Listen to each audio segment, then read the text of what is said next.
Hello everyone, कैसे हैं आप सब लोग। आशा करते हो सब लोग बहुत ही अच्छे हैं। तो जो है राजस्थान जुडिशरी प्रीलिम्स का एग्जामिनेशंस जो है कल हो चुके हैं और ये एग्ज़ाम होने के बाद में इस एग्ज़ाम को लेकर काफ़ी सारे चर्चा है कि ये एग्ज़ाम कुछ जो कैंडिडेट्स हैं बोल रहे हैं कि बहुत इजी पैटर्न आया था, लेकिन कुछ ऐसा बोल रहे कि कंफ्यूजिंग वाला भी था। लेकिन टफ किसी ने ज़्यादा इस टफ वाले पे वोट ज़्यादा आए नहीं है। कन्फ्यूजन बहुत लोगों को हुई थी। कन्फ्यूजन हुई थी सीआरपीसी एविडेंस, ये जो मेजर एक्ट्स होते हैं यहाँ पर डायरेक्ट सेक्शन बेस्ड जो प्रीलिम्स आती थी आरजेएस का जो एक पैटर्न होता था वह नहीं था। इस बार जो है जो थोड़े अलग पैटर्न में आए हैं। दूसरा ये है कि जो सिविल नेचर के क्वेश्चंस है, सीपीसी से ऑर्डर्स, रूल्स, डिक्री, इनके बारे में क्वेश्चंस जो है ज़्यादा आए हैं। नॉर्मली क्या होता है कि राजस्थान जुडिशरी का जो प्रीलिम्स होता है वो वेटेज डिसाइड नहीं करता है। आपको मेजर लॉज दिखाए जाते हैं, आपको माइनर लॉज देते हैं, लोकल लॉज देते हैं, और जो है ये नहीं बताया जाता कि कितने वेटेज में कितने क्वेश्चन पूछे जाएंगे। तो हर बार के पैटर्न के अकॉर्डिंग जो है सभी जगह से क्वेश्चंस आते हैं और बहुत प्रीलिम्स का ऐसा रहता है कि नॉर्मली अच्छा एक जो मेजर लॉ होता है वो अच्छे क्वेश्चंस देता है। अब के यहाँ पर ऐसा होता है कि जो वेटेज है सिविल क्वेश्चंस का ज़्यादा रहता है, और क्योंकि सिविल जज कैडर का एग्ज़ाम है तो आपको यहाँ पे बहुत सारे क्वेश्चन मिले हैं, तो कहीं ना कहीं ये चीज़ हुई है। दूसरा ये है कि डायरेक्ट अगर किसी ने अच्छे से पढ़ाई करी है तो उसके लिए बहुत अच्छा है। डायरेक्ट क्वेश्चन जो है सेक्शन बेस में कम है, लेकिन जो है चीज़ डायरेक्ट से बाहर गई नहीं है। डायरेक्ट के अंदर से ही सारी चीज़ें हैं। आपको बार बार से अलग अलग बुक में या अलग अलग जगह पे नोट्स की आवश्यकता नहीं रही होगी अगर आपने डायरेक्ट को अच्छे से पढ़ाई करी है। और दूसरा ये भी है कि अगर किसी ने लास्ट 6 महीने में अगर स्टार्ट करी है अपनी पढ़ाई और उसको डीपली पढ़ाई करी है, उसको अच्छे से पढ़ा है, तो उसका प्रीलिम्स अच्छा गया है। लेकिन अगर किसी ने वैकेंसी आने के बाद जो है स्टार्ट करी है, रिवीजन उसका अच्छे से हुआ नहीं है, तो नॉर्मल है कि आप डायरेक्ट से जो है प्रीलिम्स नहीं निकाल सकते हो। कहने का है कि जिसकी जो डेप्थ में जाके जिसने की पढ़ाई करी है, इलिस्ट्रेशंस बेस्ड क्वेश्चंस आए हैं, चीज़ें बहुत सारी आई है, पैटर्न नया भी है, कुछ कुछ पैटर्न्स पुराना भी है। ओवरऑल चीज़ें क्या हुई है उस पर आगे चर्चा करते हैं। अच्छा, अब बात कर लेते हैं लैंग्वेज की। तो लैंग्वेज का जो रहता है वो बताया जाता है कि 15-15 मार्क्स का आता है। तो यहाँ पर आपका एक अच्छा स्कोर जो है वह डिसाइड करती है आपकी लैंग्वेज कैसी है, आप हिंदी और इंग्लिश में अपनी तैयारी कैसे करके रखी है। नॉर्मली ये चीज़ थ्योरी वाली है नहीं, प्रैक्टिकल वे में आपको रीड करना होता है, प्रैक्टिकल आपको इसकी तैयारी करनी होती है। तो ग्रामर में या जो व्याकरण है इसमें किसी ने अच्छी सी पकड़ कर रखी है तो अच्छी बात है, क्योंकि जो लैंग्वेज है उसका पेपर उसके जो क्वेश्चंस है बहुत अच्छे आए हैं। तो यहाँ पर एक अच्छी बात यह है कि जिसने भी लैंग्वेज की तैयारी अच्छे से कर रखी है वहाँ पर उसको टेंशन लेने की ज़रूरत है नहीं। आगे हम बात करेंगे एक्सपेक्टेड कट ऑफ की, जिस हिसाब से अभी हो रहा है कि ये जो पेपर है इस तरह से गया है। बाकी ऑफिशियली जो कट ऑफ होती है वो राजस्थान हाई कोर्ट की ऑफिशियली वो जो आंसर की देते हैं उसके बाद ही हम डिसाइड करते हैं। वो राजस्थान हाई कोर्ट डिसाइड उसके हिसाब से डिसाइडेड होती है।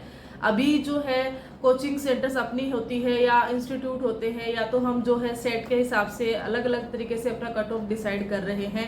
अभी बहुत सारे क्वेश्चंस हैं, हो सकता है उन पे ऑब्जेक्शन हो, लेकिन ये सारी चीज़ें तब रेज होती है जबकि ऑफिशियली राजस्थान हाई कोर्ट अपनी आंसर की निकालेगा। उसके बाद आपको जो है सही या गलत कितने हुए हैं कितने नहीं हुए वहाँ पर आपको मिलान सही रहेगा। तो उस हिसाब से कट ऑफ का तो हमें वेट करना है। एक्सपेक्टेड जरूर मैं आपके साथ शेयर यहाँ पे करने वाली हूँ। बात कर लेते हैं इसके क्वेश्चन पेपर की। तो क्वेश्चन जो पेपर जो था ना इसका ये बहुत लेंदी था। दूसरा कि कॉन्सेप्ट इसके जिसके क्लियर थे उसके लिए फिर भी इजी था, लेकिन जिसके कॉन्सेप्ट क्लियर कम थे, सेक्शन बेस्ड जिसकी जो है कमांड ज़्यादा थी, उनको बहुत ज़्यादा समय लगा है। पूरा समय उनको यहाँ इस एग्जामिनेशंस के लिए लगा है।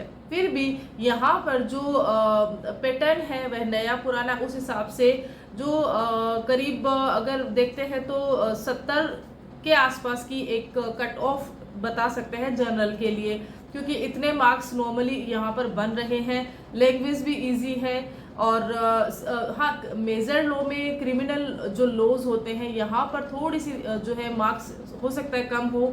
एविडेंस का है, सीआरपीसी का है, बाकी आईपीसी बहुत सही आई है, आईपीसी ने अच्छे नंबर यहाँ पे दिए हैं। माइनर एक्ट्स जो हैं वहाँ से क्वेश्चंस नॉर्मली पहले ज़्यादा आते थे, इस बार इतने ज़्यादा माइनर लॉ से हमें देखने को मिले नहीं हैं। तो उस हिसाब से भी जो ओवरऑल लोकल लॉ या माइनर लॉ ओवरऑल देखते हैं तो करीब जिसके भी 70 प्लस हो रहे हैं जनरल के हिसाब से अगर देखते हैं तो वहाँ पर उनको मे बी मेंस के लिए वो प्रिपेयर कर सकते हैं। और जो ओबीसी होती है, अभी देखते हैं कि ओबीसी और जनरल का जो कट ऑफ होता है नॉर्मली इतना ज़्यादा डिफरेंस होता नहीं है, तो यहाँ पर ज़्यादा डिफरेंस होगा नहीं। 65 अबव ही यहाँ पर जो है, और 70 में भी इतना ही ओबीसी का भी जाने वाला है। बाकी का क्या रहता है उसके बारे में अभी अगर बात करते हैं तो सही रहेगा नहीं, क्योंकि कम या ज़्यादा हो सकता है। नॉर्मली ज़्यादा रहेगा नहीं जिस हिसाब से पेपर हुआ है, लेकिन कितना रहता है क्या रहता है आज शाम को जैसे ही आंसर की आती है हाई कोर्ट की तरफ से, तो उसके बाद में एक और वीडियो मैं यहाँ पर आपके साथ शेयर करूँगी।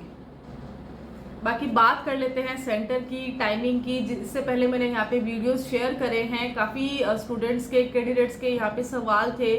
मैंने पूरी कोशिश करी है कि उन सभी को सही समय पे मैं जवाब दूं। आशा है मेरे सवाल, आपने जो भी सवाल किए हैं मैंने उनके जवाब दिए होंगे आपको, और आपको वहाँ पे संतुष्टि मिली होगी। अब बात कर लेते हैं एग्ज़ाम के अंदर। तो एग्ज़ाम के अंदर सेंटर्स का तो ऐसा रहता है कि आपको वहाँ पर कैसी व्यवस्था मिलती है, मैनेजमेंट क्या रहता है, कैसा रहता है।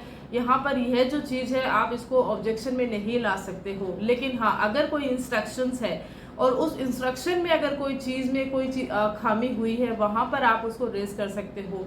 लाइक कि वहाँ बिजली पानी कैसी थी या सीटिंग अरेंजमेंट कैसा था, यहाँ पर ये चीज़ आपको परेशान कर सकती है। लेकिन अगर किसी का एक ऐसा भी ऑब्जेक्शन इशू आया था कि बेल जो है वह 5 मिनट या 10 मिनट पहले ही बजने लग गई थी, जिससे कि उनका क्वेश्चन जो है अटेम्प्ट नहीं कर पाए थे, उनको OMR सीट नहीं भर पाए थे, वहाँ पर वो चीज़ जो है वो रेज कर सकते हैं, क्योंकि इंस्ट्रक्शंस में ये चीज़ होती है।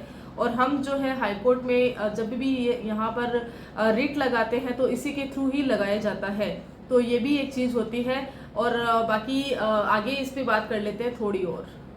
तो सिविल जज की तैयारी आप कर रहे हो और उसका प्रीलिम्स आप दे चुके हो, यहाँ पर पैटर्न कैसा था, पैटर्न टफ था, मॉडरेट था या तो इजी था, बहुत सारे अलग अलग राय सब लोगों की है। लेकिन यहाँ पर एक चीज़ जो निकल के आ रही है वो यह है कि जिस किसी ने भी अच्छी तैयारी यहाँ पर करी है, लैंग्वेज की में जिस किसी ने भी अपनी पकड़ करके रखी थी और कॉन्सेप्ट तक यहाँ पर जो बच्चे गए हैं उनका प्रीलिम्स बहुत अच्छे से उन्होंने जो है क्लियर करने वाले हैं।